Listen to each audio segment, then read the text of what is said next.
Welcome to the Lifestyles Unlimited Real Estate Investor Radio Show, a real estate investment program. Listen and learn how to use real estate to build wealth and passive income streams for you and your family.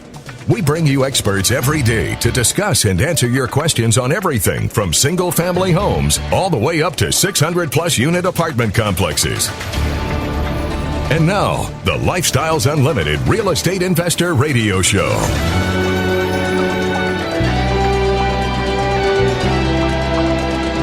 Welcome to the show. My name is Al Gordon, and as always, we're working on your financial freedom. And on today's show, I definitely have the we're part covered because I've asked John to come onto the show. Now, who is John? Well, John just happens to be a member of Lifestyles Unlimited. And I will tell you something about John that maybe you don't know. Or if you met John on the street, what I'm about to tell you, it wouldn't become apparent to you right away. As a matter of fact, even as you got to know John, the information I'm about to share with you, it just doesn't come to the forefront.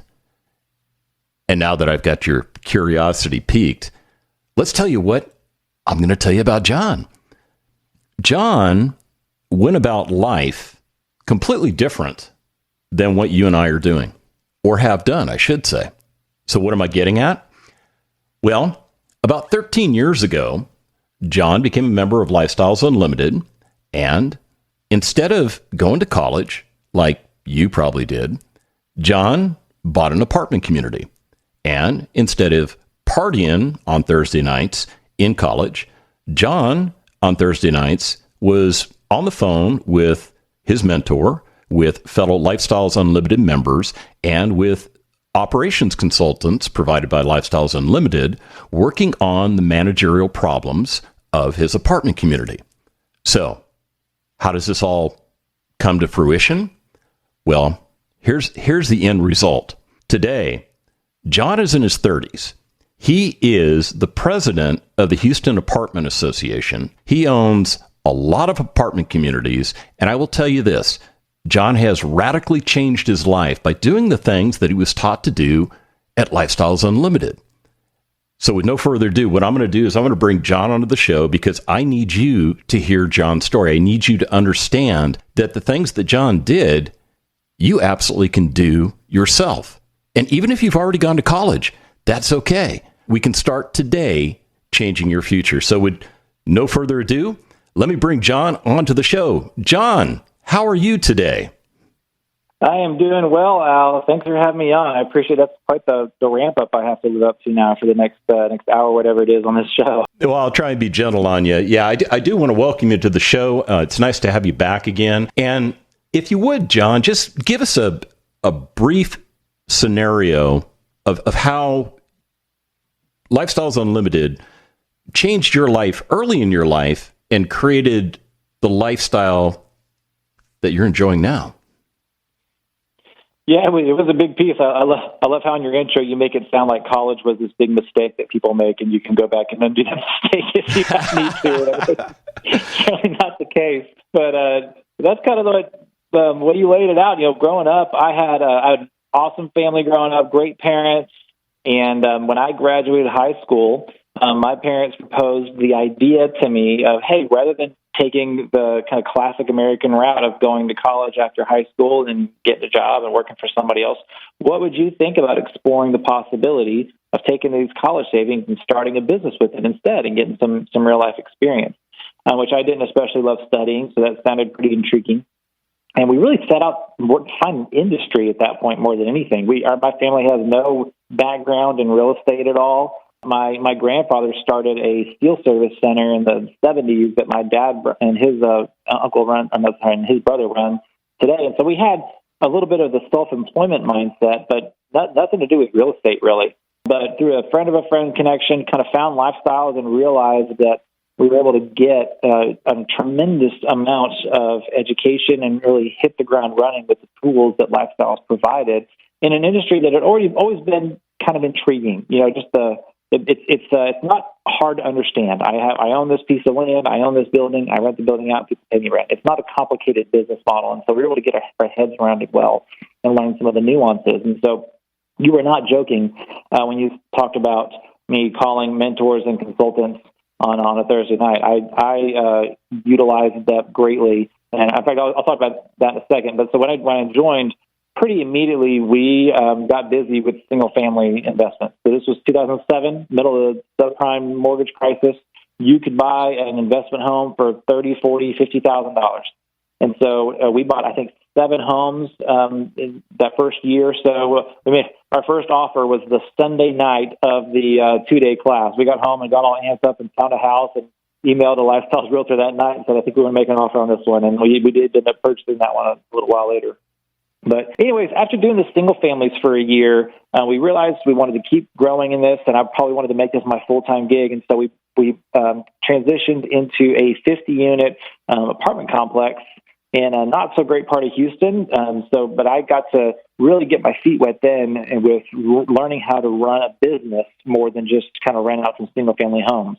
And so I was very hands-on, which you don't have to do to be in this business. I kind of chose to as a 19, 20-year-old to learn just life and business skills in general. I was down there pretty much every day doing a lot of the work myself, and it taught me a lot. And that's where I really wore out the consultants and the other mentors at Lifestyles. I remember on I think it was like Christmas Eve or something, emailing one of the consultants at Lifestyles all these super technical questions, and she just responded like, "John, it's Christmas Eve. This can wait till next week."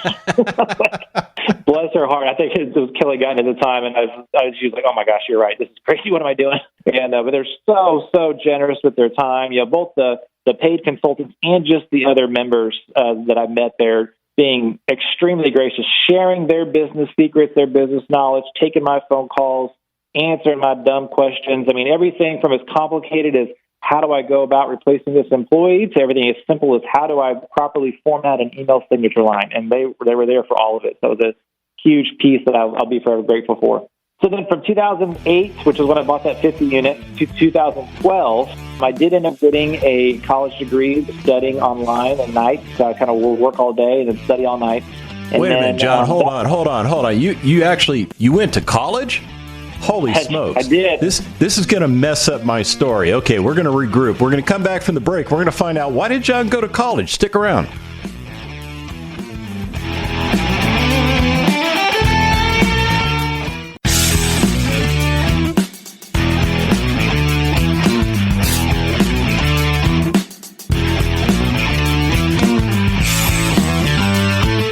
Welcome back to the Lifestyles Unlimited Real Estate Investor Radio Show. Now, let's get back to your map to financial freedom.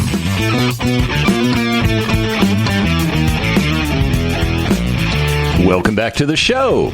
All right, so as we were going to break, John was giving you all the background on how he got started in the real estate business. And then the mic drop happened. Although I had indicated that he had never gone to college. As a matter of fact, he had foregone going to college in order to start his real estate business. John, after the fact, you went to college? Really? Come on, John, what's going on with that? Spill the beans. Went to college is a strong word. If there was a Lifestyles version of college, that's what I did, which was 100% online distance learning through a school called Thomas Edison State College or State University out of New Jersey. And so I was able to get a management degree in there through that, which I think checked a lot of boxes for investors and lenders in my future growth. But I'll tell you, I learned way more hands-on in the business and going to Lifestyles classes and learn how to run a successful business that I did going to college. And so that was kind of my life for 4 years was running the business during the day, doing distance learning at night. And then during those 4 years, this is from 2008, 2012, going to every single educational opportunity that Lifestyles offered. So Wednesday night classes, Friday road trips, anything else they had offered. And it was really beneficial to have that 50 unit during that time because I could immediately turn around and implement everything I was being taught during the week at Lifestyles classes. And so that was really beneficial. And then in 2012, is when I did my first deal as what we call a lead investor, or in the industry we probably call it a sponsor or a syndicator, where I got a group of investors together, convinced people to give me enough money to buy a 200-unit apartment complex in 2012. And that was when I really leveled up the business, was able to afford some real staff and sophisticate things quite a bit more. And that was the model that I found like, oh, this is what I want to do. This is what works. I love running a team. I love building a team. So I've since sold the single families, sold the 50 unit, and I've repeated that structure now 6 times. So I've 6 properties in and around Houston, a total of 1,522 units right now. So you've been a little busy ever since you took over operations of that 50-unit apartment community in a not so nice part of Houston, huh? Yeah, it's been a great ride, but something I really enjoy. And the longer I'm in the business, the longer I learn how to make it something I really love, and it doesn't feel like work anymore. And I heard people growing up saying that, and I'd call BS on it. I'm like, there's no way you figure that out. And no, it's true. Like we've really figured out a way to structure the business and grow it into such a way that it is truly an enjoyable one that I miss when I'm not doing it. You know, I think is kind of interesting. It almost seems like society pressured you to get that college degree, because you mentioned that in order to have, credibility with lenders and other people, they all wanted you to have that sheepskin, right? I mean, you had to have that little thing in your portfolio so that people would believe that you know what you're doing. But in reality, you know far more about what you're doing than that little piece of paper says, right? Yeah, for sure. It's hard to look back now and say like, oh, that was a vital piece, or it wasn't. It's really hard to know. But I'll tell you, it takes a lot of faith for an investor or a lender to give a 19 or 20-year-old what it equated to. A lot of times their life savings to invest in an apartment complex. So I think having that extra reassurance that I at least had the discipline, to get that degree helped a lot. So for the folks that are listening to us right now that are, younger in stature, kind of like you, maybe in their 20s or their 30s, that are listening to our conversation, and maybe they're considering doing what you've done, John, what are some of the things that they ought to start thinking about right now? I think the biggest piece that contributed to my growth is the mentorship. Find people who are where you want to be and just be around them. And I remember going to Lifestyles road trips, and I felt like I was in high school trying to find, the right seat in the cafeteria next to the people I wanted to hang out with. We'd go to these lunches like, oh, I hope I can slide in next to Scott Tenney. Oh, I wonder if I can sit across from Curtis Haynes. Not that I had a specific question. I just wanted to be around them and hear them talk. Yeah. And as I built that relationship, it really opened up opportunities for me to be able to call them whenever I did encounter something, and be able to solve that problem with them. And just the immense knowledge that they had, a lot of times from previous businesses before they even got in this apartment business, was invaluable to me. And then they're just so gracious with being willing to share that. And so I'd say, make that a focus. Find mentors, find people who are where you want to be and whose values align with you. And the second is, I talked about this a little bit on the show the other day, but, a lot of people start their business out with money being like the end goal, right? So they're just squeezing every dollar from every vendor, every employee, every customer, just how money is the end goal. You have to do that at the beginning to some extent. Like that bottom line's got to be in the black, and that's how you're going to buy groceries. Like that's important. As you grow, your mindset hopefully evolves into a more mature way of thinking. You realize money at the end of the day is a bad goal. It's an empty idol. It's an empty finish line, and it won't satisfy and it won't get you everything you want. And so you have to go through this practice of realizing, okay, that's not what it's all about. What am I about? You start with the why. Why am I getting up every day and doing this? What is the purpose of my business? Who am I impacting? Who am I benefiting? And when you go through that mindset change from thinking money is the goal and instead make people the goal and your impact the goal and your legacy the goal, that's when you see that bleeds into your values and your mindset with everything else you do for the better. And and it's funny, the less I focus on money, the less I have to focus on money because everything starts working itself out. So how long does it take to make that transformation? I mean, is that something you were able to get done in the first year, or is this something that's been a lifelong journey for you?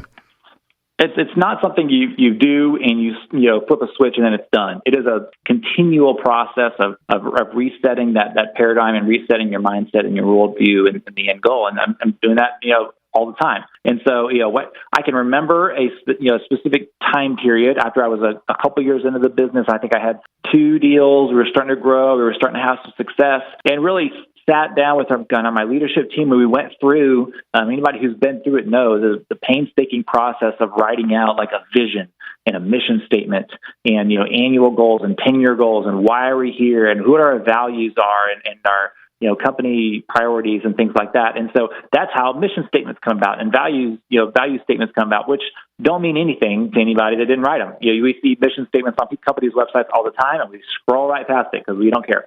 And that's fine because it's extremely important for the people that wrote them to go through that process and realize, I have to pick exactly which word I want to use. Why am I doing what I do every day? And that process of coming up with those statements and those goals and objectives and that purpose really helps align your values and your decision making to something that's more longer lasting than just I want to make a bunch of money, because that will burn out real fast. Man, I don't know if they heard you loud and clear, but I heard everything loud and clear, John. You just laid out your entire business plan, and I understood it. I totally get it. When we come back from the break, we're going to go in a different direction. We're going to talk about what the future holds. Break out your crystal ball, John. We're going to need it.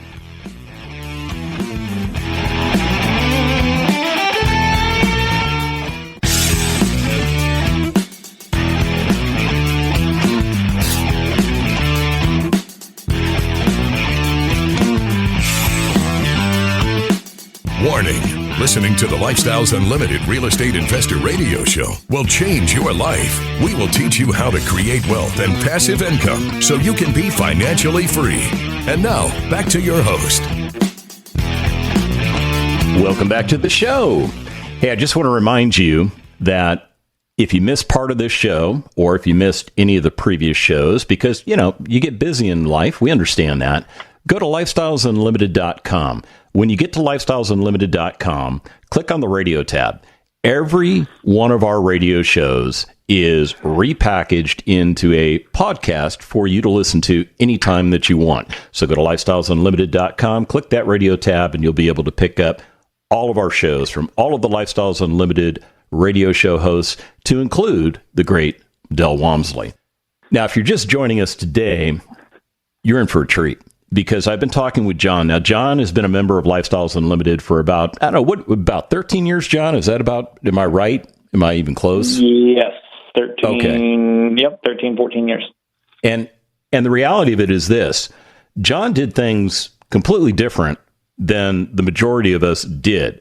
Instead of, going to school, getting good grades, getting into college, get good grades, go find a job, yada, yada, yada, John did the opposite. Now, he did complete high school, but instead of going to college, he went right into the workforce, and not just as an employee per se. He went into the workforce specifically to operate and manage a 50-unit apartment community. And in that apartment community, he really received a lifetime education. And that education was enhanced by the fact that he had contacts with mentors, operations consultants, other Lifestyles Unlimited members that were willing to share information to make sure that John was doing everything that John needed to do as correctly as he could. And if something misfired, well, you had people on speed dial. I will tell you this, that approach to life is a completely different approach than most of us are used to. But I will also tell you this in the same breath. 13 years of industry experience. Do you have 13 years of industry experience? Well, John does. And ironically, not only does he have 13 years of industry experience, he has 13 years of successful industry experience. See, John has owned and operated many apartment communities. He just told us before the break, you're on apartment community number 6, right, John? That's right.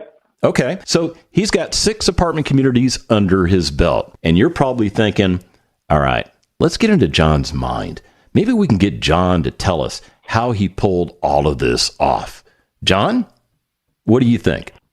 It's been if I had a theme to my story, it'd be a lot of help from a lot of people. And it's constant support from people within the Houston Apartment Association network and the Lifestyles Unlimited network. And, with really getting involved in the association, and this is true with any industry. Most industries have their association, but serving on committees and being involved on boards and committees with people who are way, way, way smarter than I am, and just seeing how they think and how they operate and how they go about solving problems has been tremendously beneficial. And then revamping really how we think about our business structure and our teams. That long gone is the time when people showed up to work and they clocked in at 8 and they delivered X number of hours or did X number of work, and you gave them a paycheck for that, and they clocked out, and it was a very transactional environment.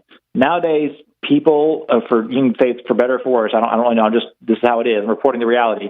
They need and want more, and that is a more holistic approach to them as a person, as an individual. They want to be places where they have maybe a more flexible work schedule, where they're known by their leaders and they're cared for by their leaders, and their families are involved, and they in that work environment where they really feel cared for, and it's not a trading in dollars for hours transactional situation. So we worked very hard over the last decade to craft our company and our culture and our values in such a way that really appreciates our team members for everything they do and the hours and hours, really their life that they give us to make our properties a better place to live and a profitable business for our investors. So what are you thinking about the future? I mean, there's a lot of talk going on out there, a lot of buzz, but it's probably what it is, about, the stock market's going to crash and the real estate market, well, it's in this massive bubble and we're going to see prices dropping. I mean, what are you seeing from your lane, John? Is there any truth to any of that stuff, or what? I've been hearing the real estate market was in a bubble for about 7 years, and I've seen properties that I passed on go up in value time and time and time again. And so I'm done trying to predict where the market's going and if we're in a bubble or not. I just kind of know where we are and what we can do. And so I kind of operate under the philosophy of really one of my favorite sayings of Dell is that bigger is not better, better is better. And so we're constantly trying to hit, fewer home runs than a whole bunch of base hits.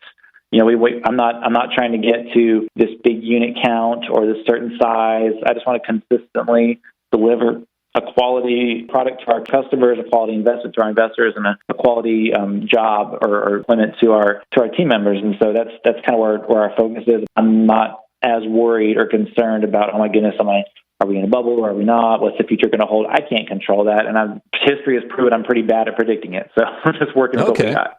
I mean, that's fair enough. Let me hit you with a scenario. You interested in that? Sure.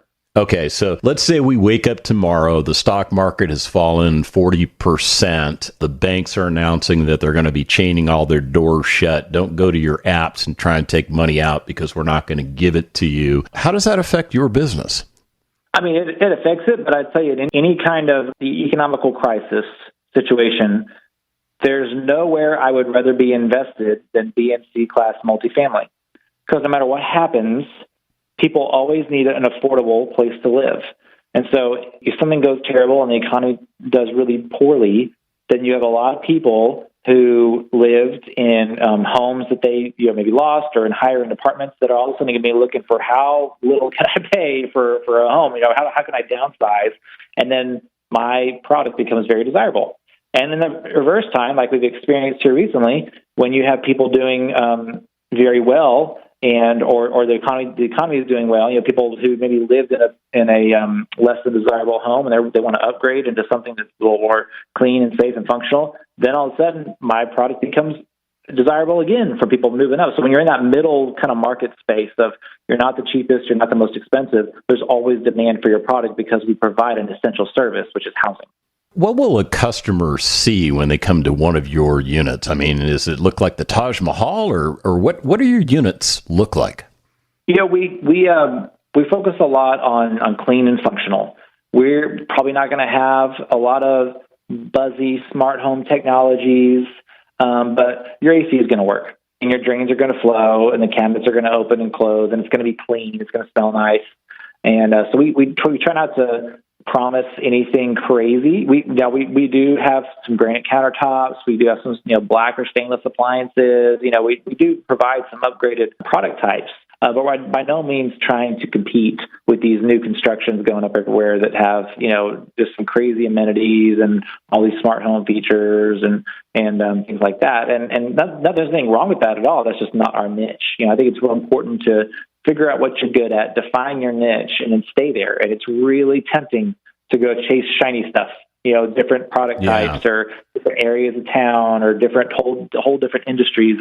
And that can get real tempting. And it's real important to kind of stay, and it's kind of boring, but stay in your lane, figure out what you do and do it really, really well. Man, I tell you, you stole my line from me because I love to say stay in your lane, but you don't need me to say it because you know it, you embrace it. When we come back from the break, let's do this. Let's talk about these 19 industry awards you and your team have earned, because I'll tell you what, they don't come easy. Stick around.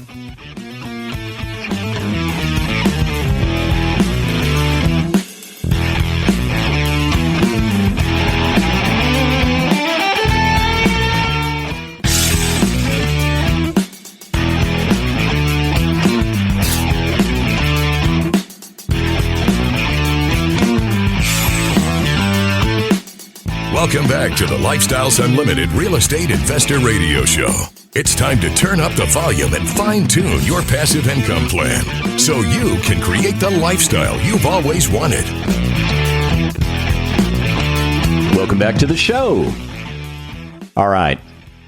I'm going to let you in on something that I didn't share with you earlier in the show. And part of the reason I don't put all this stuff out is I just want you to get to know my guest. I want you to understand that John is a man just like you, unless, of course, you're a woman, in which case, okay, we have a disconnect there. But having said all that, John is not superhuman. He's not somebody uber special. He's just a person like you and I. But John, he just went about things a little bit differently than I did, and probably you're doing right now. But here's the result that John has achieved. And I want to tell you this because I want you to understand who's on the show today. John has owned and operated 6 different apartment communities. As a result of doing that, he has actually purchased and operated over $100 million worth of commercial real estate. Yeah, and we're not talking about one single family home. We're talking about over $100 million in commercial real estate. Along the way, he assembled a team of quality people that bring a lot of great things to the table. And John will be the first one to tell you that they bring a certain level of expertise that he himself does not have. And that's why he brings people like that onto his team. And the result is this. John and his team, he will tell you, John didn't do this alone. He didn't do this by himself. He did this with his team. He's won 19 industry awards, everywhere from like the Houston Apartment Association all the way up to the National Apartment Association. He has earned the National Independent Owner of the Year Award back in 2015. He earned the National Property of the Year Award in not only 2017 and 2018, but he did it again in 2019. And there's even more. I know John has been very busy, but John, it's really not about the awards, is it? It's really about operating an effective business, not only that produces results for you, but for your family and for all the causes you believe in. Yeah, absolutely. And we actually had the Houston Apartment Association had their honors awards ceremony last week, and that 19 is now up to 21. We had another property win Property of the Year, so it's fun. Now we have every one of our communities that we've had for any significant amount of time has won Property of the Year at some point or another. And we've gotten away. After we win all the Property of the Year awards and Owner of the Year awards, now we transition more into winning like best places to work and best and brightest companies to work for and those things. And that comes about from the mindset, just like you mentioned, of really valuing and treasuring the people that get up every day and work so hard to make the business successful.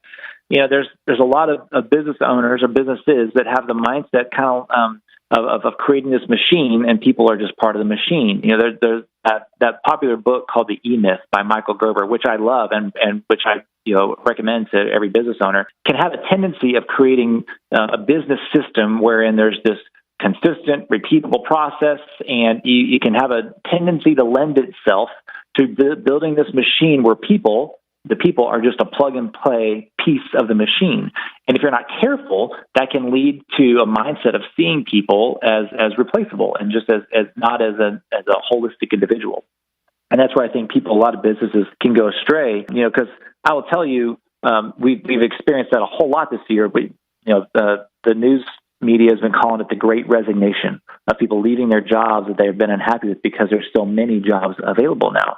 And our industry talks a lot about how detrimental resident turnover is to your bottom line, which is people, moving out and leasing somewhere else, and rather than renewing their lease and staying at your apartment community. And that is an absolute cash flow killer. You don't make any money on a resident until they renew their lease at least once. That first year is just recouping turn costs. But I would put forward that employee turnover, or we call them team member turnover, is 10 or 100 times more detrimental than resident turnover, because you've got the key aspect of your business, a key segment of your business that is starting from scratch with the relationships with the residents, relationships with their leaders, learning how to run the business. And it's a huge drain on the business when you have to turn over a position like that. And so the pandemic really revealed that.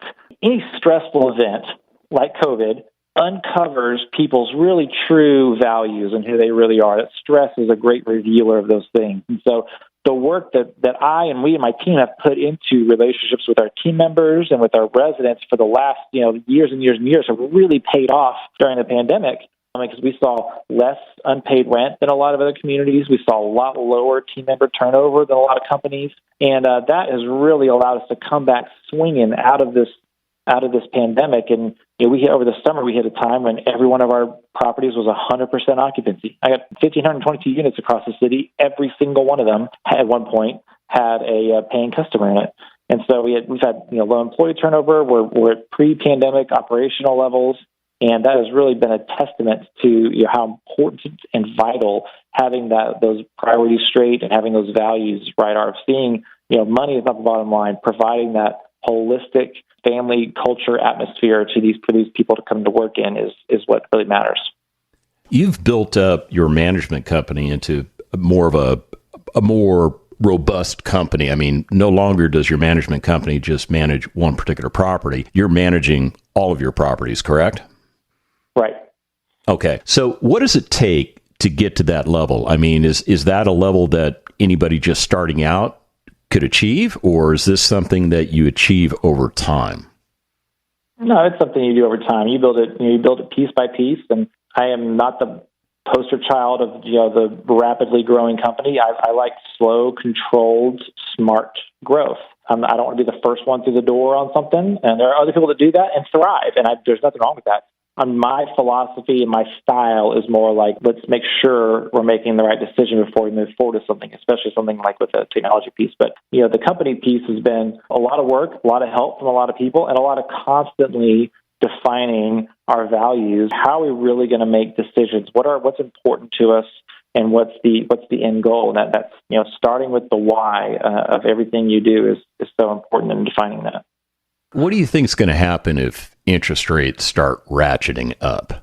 It'll be something to navigate, but like every other crisis or economic situation that's hit our industry, like you figure it out. And, the keys to surviving any crisis, like the pandemic or interest rates going up or whatever, is having a strong group of networking peers in the industry that you can lean on and ask questions to and use as a sounding board. Building up a strong team that knows you got their back and they have your back, and you're going to do whatever you can to support them. And then just being smart business-wise. Don't over-leverage. Don't be too optimistic on your underwriting. You see a lot of people that just assume that rental rates are going to go up at 5% and their property taxes are going to stay flat, and those people are going to get burned down the road, whether interest rates go up or not. But as long as you kind of don't get too stretched too thin and invest heavily on the operations side, you'll be fine. Yeah, I mean, because at the end of the day, the markets control all that stuff, and it's interest rates, if they go up, they're not going to go up much faster than they came down, right? I mean, because it's not like the Fed does things that the stock market does, where they decide that everything's on sale, everybody dump your shares. No, they do it differently with the interest rates. Right. John, do you have any final thoughts you'd like to share with the audience? Is there anything that's burning on your mind that we haven't gotten across? Yeah, I think the only thing is just constantly redefining what your purpose is and why you do what you do. And hopefully it's not just to make a lot of money.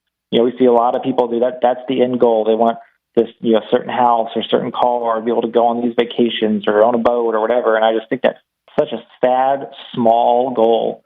Life is about so much more than that. And when you focus more on how many people can I impact and how big can I impact them? What kind of suffering in the world can I alleviate? What kind of victims and helpless people in the world can I stand up for? That is what will fuel long-term motivation and smart decision making and prevent the burnout that we see hit so many people in their kind of midlife crises.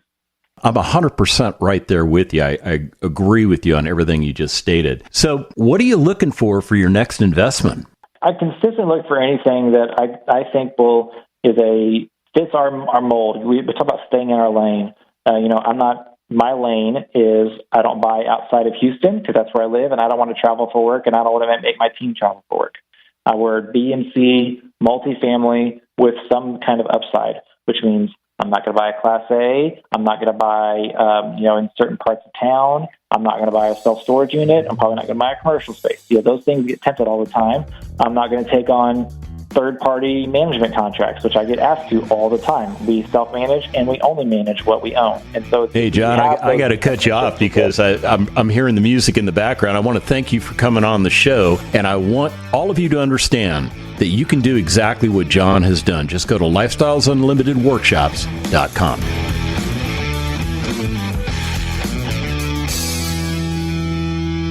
The Lifestyles Unlimited Real Estate Investor Radio Show is for entertainment purposes only. Please consult a professional regarding your personal investment needs. Nothing presented on the Lifestyles Unlimited Real Estate Investor Radio Show constitutes an endorsement, recommendation, offer, or solicitation to buy or sell any product or security.